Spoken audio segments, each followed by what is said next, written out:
If you look at the last 3 years of on-chain data on Ethereum, protocols spent roughly $60 million in verifying their proofs on Ethereum. Our protocol reduces this cost by 95%. So rather than collectively the whole ecosystem paying $10 billion every year, they'll be paying like 500 million for all the rollups combined. We have created a universal aggregation layer where all proving systems and all ecosystems get combined into one proof.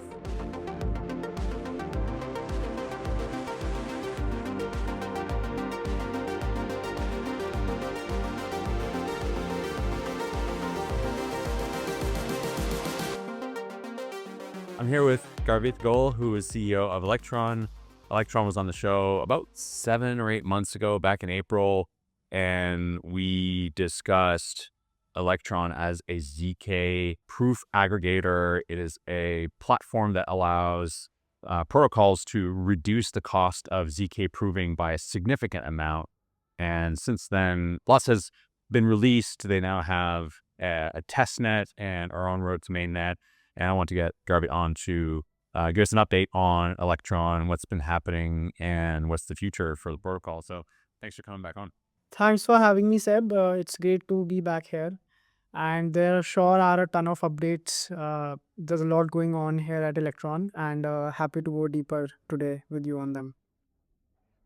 So before we get started, for those who didn't listen to the previous episode, like they should go back and listen to that. But give us a high level of what Electron is building and why it's important. Sure. So at Electron, our goal is to reduce the cost of verifying proofs on Ethereum and other major L1s like Bitcoin and all. And the problem statement somewhat is that right now the cost of submitting and verifying your ZK proofs on Ethereum and Bitcoin is extremely high, running into hundreds of millions a year if you plan to do it consistently, as most apps and rollups plan to do. So we reduce that cost by like multiple orders of magnitude, like up to 95%. But what is it about like proving on Ethereum or Bitcoin that makes it so expensive to verify those proofs? So it's not that the verification is expensive. It's that the block space is so limited for these L1s that if you do anything consistently again and again, over time it becomes really expensive. So verifying a proof on your phone would be actually pretty cheap. It takes a couple of milliseconds to do it on a laptop. But when you start occupying block space to do that, it just becomes terribly expensive very quickly. And yeah, we want to put those proofs in blocks so that other protocols can come and check them. I mean, that's the whole point, right? The point is that you put a proof on a blockchain, that way another protocol can come and check and it performs some action based on that proof, like the certainty that tokens have been deposited in a contract, or that like some light client is providing a proof that like some action happened on some other chain, so that you can therefore perform some action based on the proof. Precisely. It's just how you settle any rollup or a ZK bridge on Ethereum. Yeah. Cool. So yeah, and just to kind of get an idea of the costs here, like how much does it cost to verify a proof on Ethereum, for instance, and what are some of the benefits or like the cost improvements that we see using Electron? So based on current gas prices, it's roughly $30 to verify one ZK proof. But if you're a rollup or any other ZK product for that matter, you will be submitting these proofs ideally every Ethereum block.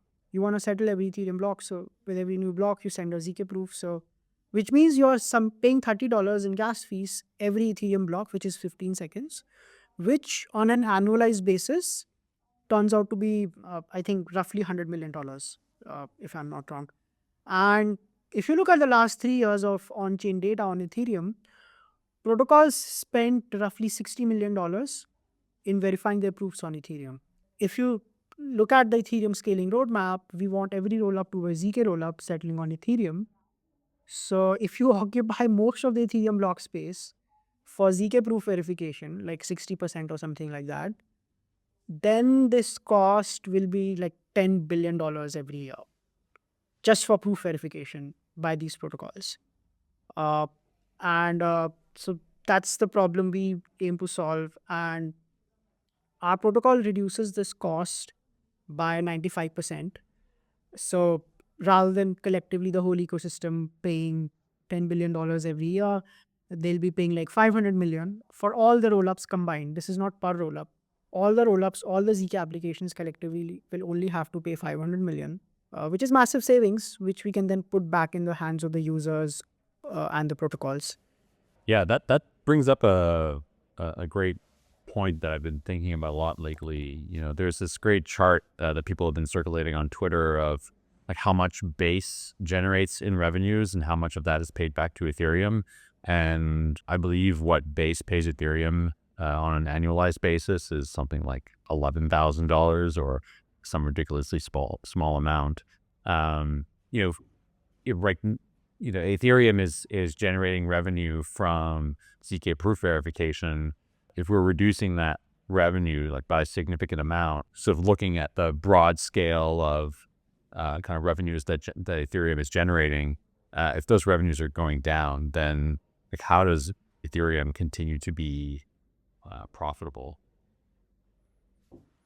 I think I'm not sure why base is paying so low, but as far as the ZK rollups go, I can say that they are paying a lot more. So I don't remember the exact figure offhand, but I think Scroll has paid double, I think 20 to 30 million on an annualized basis in verifying their proofs. So obviously, in their case, they have users who can basically pay for this cost, so they don't have to pay it out of the pocket.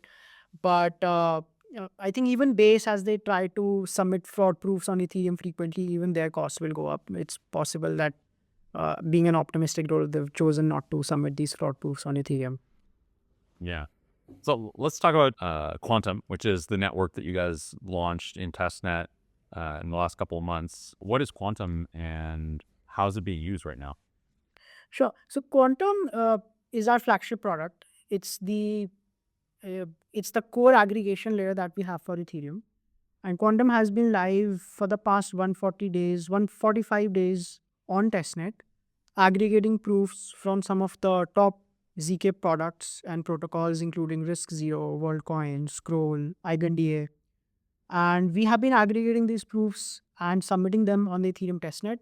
These are real proofs from these protocols that they submitted on mainnet before. So these are not dummy proofs that we have created or in a fashion that is optimized for aggregation. These are real life proofs uh, that we've picked up from these protocols mainnet and rammed that through our test network. For the last 150 days, we've been doing that.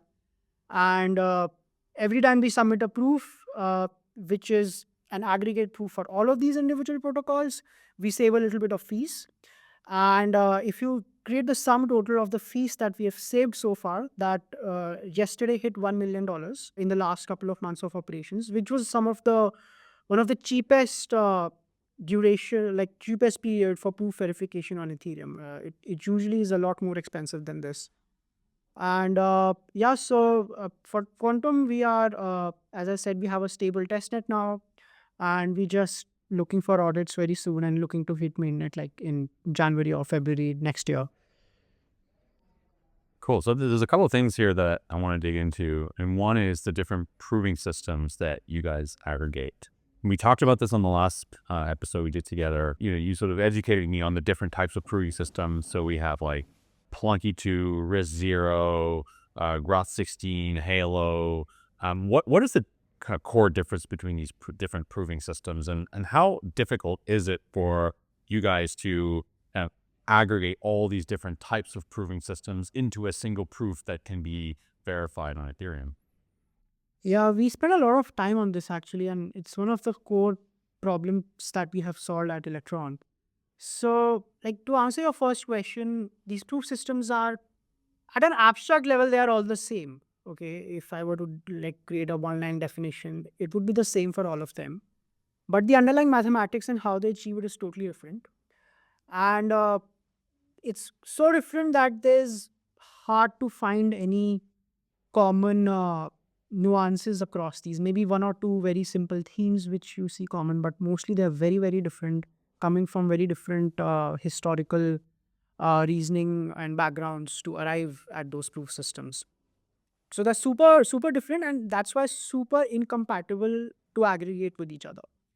So we spent like a better part of 4 months just creating a recursion engine that could support these multiple different systems in the same aggregation layer.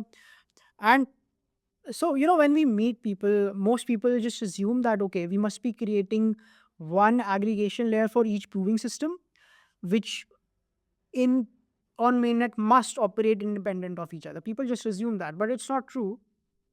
We have created a universal aggregation layer where all proving systems and all ecosystems get combined into one proof, which is very important for cost reduction optimization. So, yeah, it was a long ZK exercise which allowed us to come up with this system which does universal aggregation. Are there other proving systems than the ones that are most commonly known in, say, the blockchain space, like the ones we mentioned earlier, that are used maybe in like different industries, different types of applications, that are still left to be added into Electron's core infrastructure? Yeah, so I think coming up with a new proving system is not hard. You can just take one, create some variants of that, and launch another one. Okay, and so you can do that, and I'm sure there are more than 25 different proving systems out there. Currently, we support 8 proving systems on our aggregation layer. But what is more interesting is that, see, we understand that people will continue to launch more and more proving systems for the next decade at least. Okay, so we cannot be just tied to one set of proving systems. So the key innovation that we made sure is that adding a new proving system to quantum is super easy. It takes less than a day of development effort to add a new proving system. So let's say you decide to ship Binias 10.0 2 years from now, okay, which is like some amazing proving system. It will take us less than a day to add that. No new audits will be required at your end. No new audits will be required at our end. And that's it. In half a day, that new proving system goes live on mainnet and can start aggregating proofs from your ecosystem. So that's the way we've designed it, and it was so the ease of addition of a new proving system was one of the key parameters we optimized for as we designed this aggregation layer. And we are happy that we were able to achieve this quick integration. Is this the first time that this has been achieved, like aggregating different proof systems into a single proof? Absolutely. There is nothing of this sort out there right now. Okay, like uh, you know, um, like are you up for a Turing Award or something? Or I mean, this seems pretty insane. I mean, I'm not great at I'm not the greatest math guy, but this seems like a pretty massive achievement. Yeah, I mean, I would like, so first of all, if an award is deserved, it's by the engineering team. So my head was very limited, applied in a limited capacity here. But I want to add like this innovation was, we didn't actually have to go into that kind of R&D to achieve this. Uh, so, for example, we started with a certain proving system, and it's easy to go in another proving system using that. And then apparently, it's possible to go from that proving system to another in an easy way. So, you can create these pipelines and pathways to actually achieve a final aggregate proof, which can support aggregation of a lot of them. And people had written these recursion circuits even before we came along, of how you can go from one proving system to the other, right? So yeah, I think it was just clever selection of code, a clever selection of an engineering roadmap to achieve that. Yeah. Okay, cool, cool. So like coming back to quantum, like practically speaking, when a protocol wants to reduce its proving costs or its verification costs, what's the process for plugging in quantum? So we have a very straightforward integration process. In fact, our team is happy to provide that support as well. It takes usually less than half a day to achieve it. And the process is something like this. So without Electron in the status quo, you are sending your proof once you generate it. You're sending your proof directly to Ethereum, where it is accepted by your smart contract and it is verified, and the rest of your business logic continues.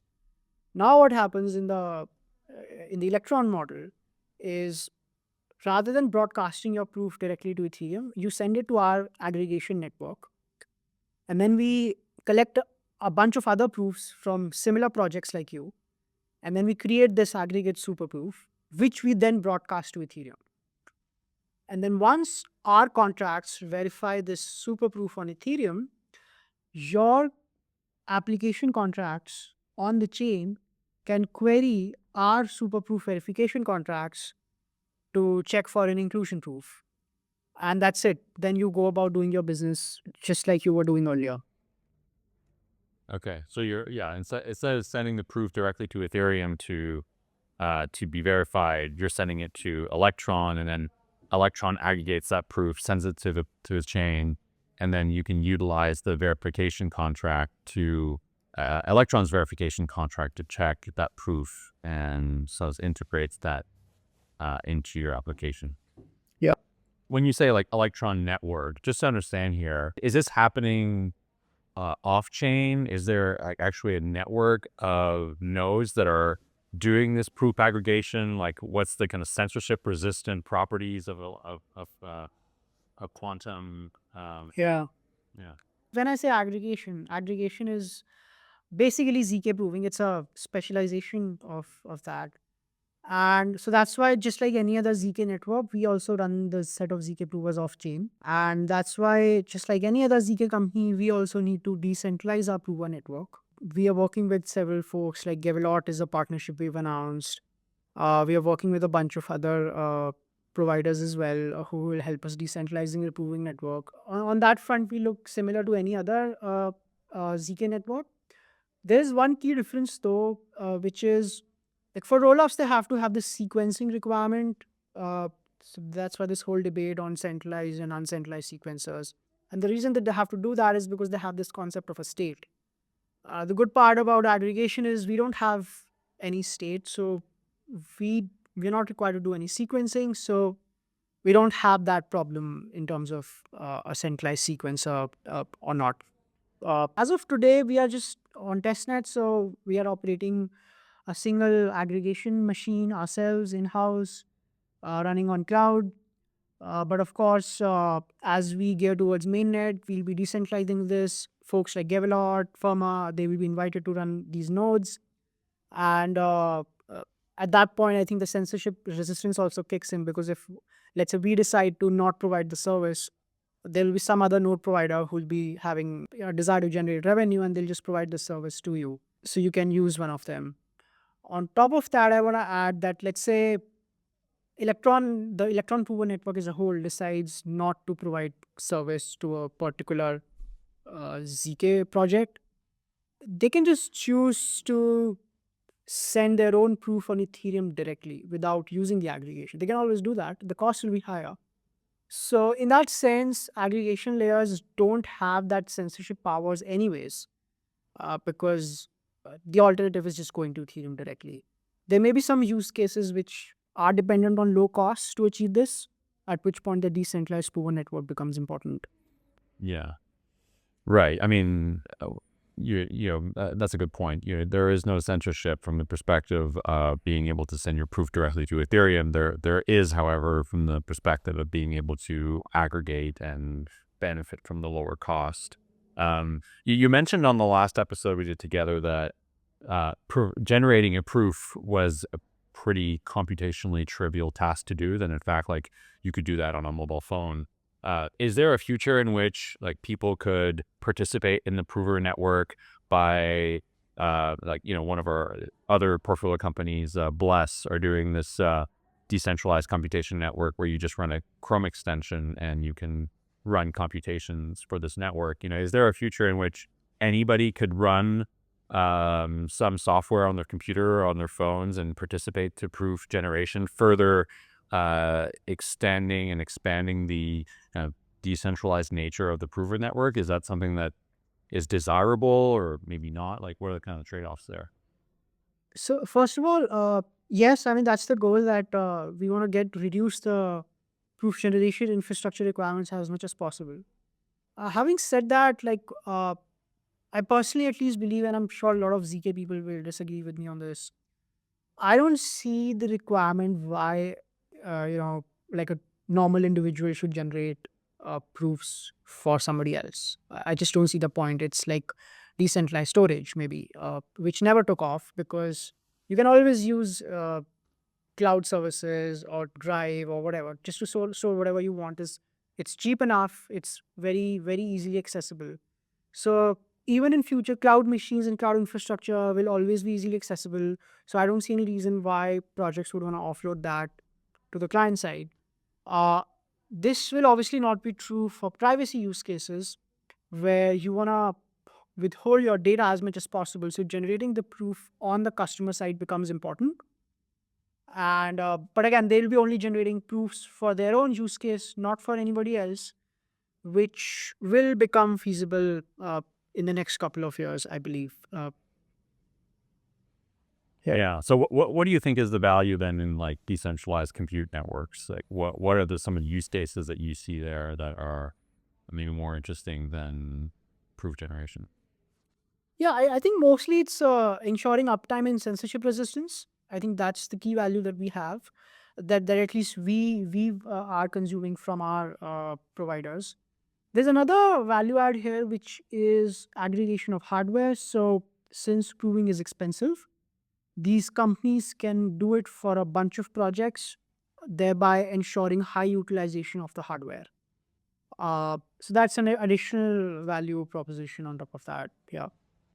I see. It's just like I think validator operations. Like if you look, I think these ZK proving companies, uh, proven networks will essentially start to look similar to validator node companies that we have in the proof of stake ecosystem.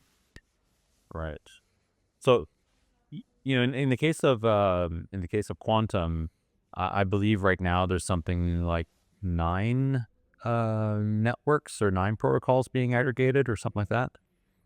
So we use Avail, Scroll, WorldCoin, Loopring, dgate, Railgun, ZK P2P, and maybe a few other ones. Yeah. What like I guess the thing you want to optimize for is, I mean, you want to have as many networks and as many proofs being sent to Electron as possible, so that that further reduces the cost per proof. Because if you have like a fixed cost for proving on Ethereum, and there are more proofs being added to that super proof, that's going to just like reduce the cost of proving for you as an individual protocol. So like getting to that like optimal number of protocols is kind of like the end game. But while that's happening, and while like there is just like a smaller number, because this is so new, of protocols using Electron or quantum in this case, that cost is going to be higher than where it could be potentially. But then there's a question of like, okay, how many times per hour, or like what's the ideal kind of time frame for sending a proof to Ethereum? Um, yeah, how do you balance that out to like kind of ensure best time for price, like that optimal range? Yeah, so this is the biggest question we get from our customers. And this is the most interesting question. So there are several aspects to this, and I'll break it down. So first of all, this is like a scheduling problem. Okay, there are so many people submitting proofs on Ethereum with different time intervals.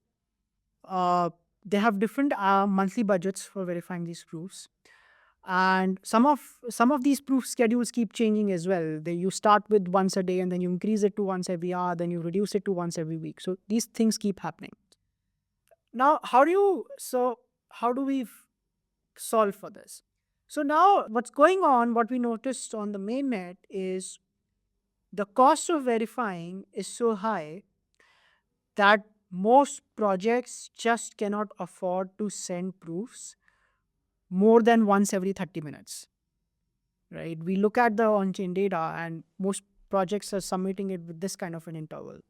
Now, once we start aggregating these proofs and reducing the cost, These protocols can significantly increase the frequency with which they are submitting these proofs. So for the same monthly budget, you can now settle on Ethereum, let's say once every minute, as opposed to once every 30 minutes.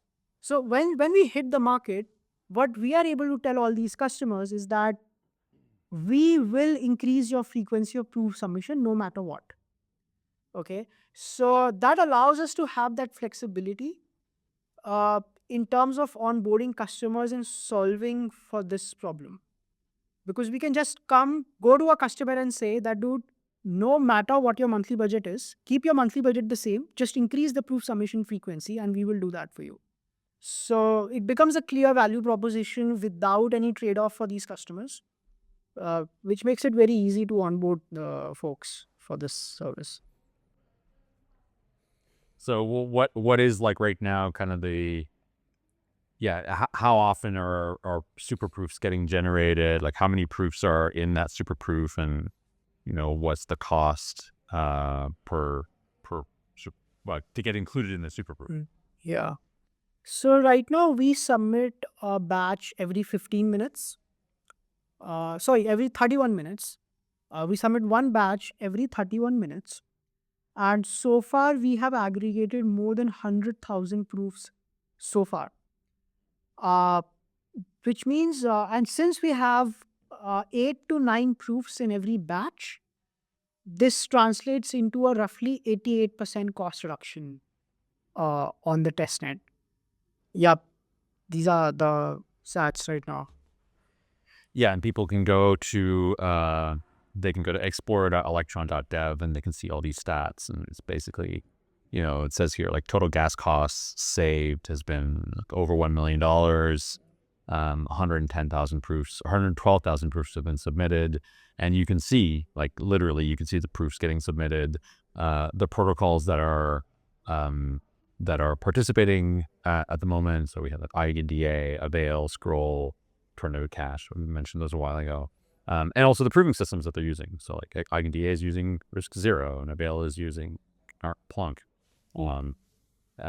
So let's talk a little bit about the different protocols that are using quantum and their kind of various use cases. Like what's the gamut of use cases that you guys are seeing? I mean, in terms of use cases, we are seeing all of them: ZK VMs, coprocessors, ZK bridges, privacy protocols. I think as I said, if you're a ZK project, you are a potential customer for us. So the whole of the ZK ecosystem, we are seeing like a subset of that on in our customer pipeline. And I think the biggest customer we have right now is the latest one is Risk Zero.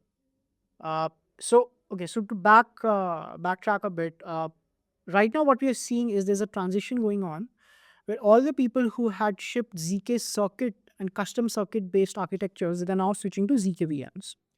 And they're selecting anything between Risk Zero, SP1, Lita Foundation, Nexus, all of these folks. And we are seeing an increasing demand come to us from the ZK VMs. So we've been approached by pretty much all ZK VMs so far. Risk Zero is obviously announced, and a couple of others have already been signed, or they are in the process of being integration or getting signed with us. And we are seeing an increasing demand come from these particular segments. So as these ZK VMs take their own customers on mainnet, this question of high proof verification becomes very important very suddenly. And so earlier, what some of the ZK VMs were expecting to do is they would do their own aggregation in-house. Okay. And because they thought that doing aggregation is just a ZK problem where if you just combine a bunch of proofs, it's done. But as we suspected many months ago, and now ZK VMs are realizing, is there's a whole network that you have to put together and a bunch of services that you have to put around the aggregation piece in order to be able to fully leverage the cost reduction without compromising on the proof submission schedules of their customers. So these ZK VMs are coming to us They want us to become their de facto provider, potentially become enshrined in their ZKVM itself, and just take care of the aggregation piece. So Electron becomes the default aggregation layer for a lot of these ZKVMs. Uh, uh, this is something we're already seeing. So that's like the biggest, most interesting segment for us. There are a bunch of folks which are already on mainnet, like Zirkit, for example, is one of those. And so obviously they would either have to go rewrite their entire architecture, move away from circuits and go to ZKVMs, but they can just start using us today, uh, because again we support their proving system. There are some like interesting use cases as well. So for example, EigenDA is they don't submit ZK proofs on Ethereum, but they do something called as BLS verification. And ZK proof verification and BLS verification have a big component which is same for both the parties. So we can actually support aggregation of that as well, and we have that supported on the testnet today. So yeah, that's the set of customers we are either working with or plan to work with in the near future. Are there other companies doing ZK superproofs right now, like with any significant traction? There were a few that started out same time as us. There's Nebra, of course, that was doing it. Uh, but I don't think so. They have any testnet volume anywhere close to us or the number of partners that we've secured. Polygon Adler is obviously there, but again, Polygon is very close to us. We work very closely with them. Most of the founders are investors in our company as well, and so it's quite likely that Polygon Adler and Electron will be kind of working together to make sure that yes, that together we aggregate most of the proofs in the market. I mean, it's just like it feels like a winner take all kind of position to be in, because the more customers you have, the cheaper the proofs, and then therefore like it becomes much harder for any other participant to come into the network and try to reduce the cost of proving enough to compete with the competitor that already has like the majority of the stakeholders in the ecosystem and kind of like the lowest proving system. Is like, are the economics here? Am I getting these right, or like, is there something I'm missing? Yes, absolutely. So that's the biggest moat. So aggregation is actually not a ZK problem, it's a business problem. You want to onboard as many customers as possible as quickly. And that's your moat, not the technology. That is commoditized already. Having said that, this is where the biggest challenge for an aggregation layer also emerges. Because what we expected and what we are seeing now is a lot of these ecosystems, they are competing with each other, and once we start aggregating proofs from one ecosystem, the other ecosystem has a lot of questions about how that aggregation is going on before they onboard with us. So some of the architecture changes and decisions that we're making now are actually driven by that we want to have an architecture which does not favor one party over the other. And we're seeing this increasingly. And I think this is the part that me and the BD team are having to work through, is to keep the incentives aligned, not make sure that no particular party is getting any favorable treatment, because that just puts other people off. So yeah, it's a huge political narrative game that we're playing, and we have to tread very carefully not to step on any toes over here. Yeah, I find that surprising, because from my perspective, it seems like what you guys are doing is so uh like it's sort of it's agnostic, right? It's just basically, anybody who's proving to Ethereum, who's verifying on Ethereum, should see that alignment, or like shouldn't see like an alignment problem, um, unless you're verifying on some other network. So it's not a problem. Obviously, we're super Ethereum aligned, and anyone who's building on Ethereum sees that. But these rollups are also competing with each other. ZK VMs are also competing with each. So even they're all based on Ethereum, they're still competing with each other, which is where we have to be careful. Uh, yeah, and in fact, like support. In fact, we don't have any problem going across ecosystems, because if you want to do this on, let's say, Bitcoin as well, now Bitcoin aggregation layer will be different than the Ethereum aggregation layer, because Bitcoin has different set of rollups, and again, we have to submit the proof on Bitcoin, not Ethereum. So supporting different L1s is actually not a business or political problem. it's the same ecosystem where you see this kind of problem. Yeah. Yeah, interesting. You probably know about like Bitcoin OS and how they did the first ZK proof verification on Ethereum, or sorry, on Bitcoin. Will you guys support Bitcoin at some point? We plan to. In fact, we are in touch with Bitcoin OS, or as we speak, and a couple of other ZK rollups building on Bitcoin. The great thing is they are using proving systems similar to the ones being used on Ethereum. So the ZK part of it should carry over quite easily. The set of customers will obviously change, and the economics will change because Bitcoin has different pricing model as opposed to Ethereum. Uh, but it's a space we are watching very closely, and we plan to support it as soon as we see that ecosystem getting close to an inflection point.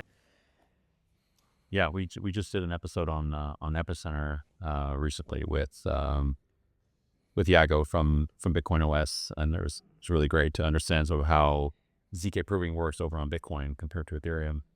So taking a step back here, what are some of the novel use cases that you're seeing and that people should look out for in the next couple of years with ZK? The one that I am personally on the lookout for is, so we obviously saw the stablecoin ecosystem establish itself as a clear use case.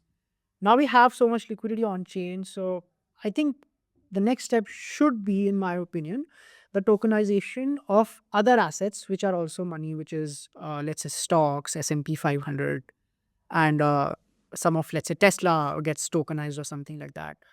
And so this as an idea, this has been explored in the past as well. Okay, and even I worked on in my previous startup, we were trying to tokenize real world assets, like trying to push Asian securities and tokenize them.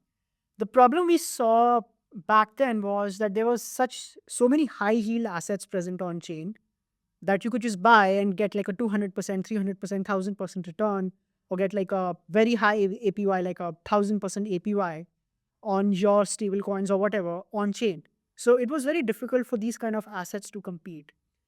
But what we're seeing now is most of those assets which were supposed to be safe and high yielding are gone. We have meme coins which are super high risk, super high return. But people understand that. Like if you are a company with significant assets on chain, you're not going to invest your treasury in meme coins. But you would potentially put some of it in T-bills, maybe put a small percentage in S&P 500. So I think the market for that would open up now. And the regulatory side has also cleared, at least as far as I understand. I'm not an American, so probably people over there could comment better. But as far as I understand, it has become, from a regulatory standpoint, things are going to improve going forward. So it would possibly become easier to tokenize these assets. And I'm watching that space very closely because I see a lot of companies from emerging markets, for example, from India, Singapore, Brazil, Argentina, that would want to access this on-chain market essentially to, let's say, launch a public issue or something like that. I'm personally very excited about that, and I hope that becomes the next big use case we see out of crypto and ZK in general. Yeah. Cool. And what's future plans for Electron and Quantum, and when mainnet, when token? So we are actually gearing up for audits as we speak. We have already intimated some of the auditors. We're in touch with that. Okay, audits are coming, so they should share their price quotes with us. So if you're an auditor, yes, please do reach out. We are inviting quotes as we speak.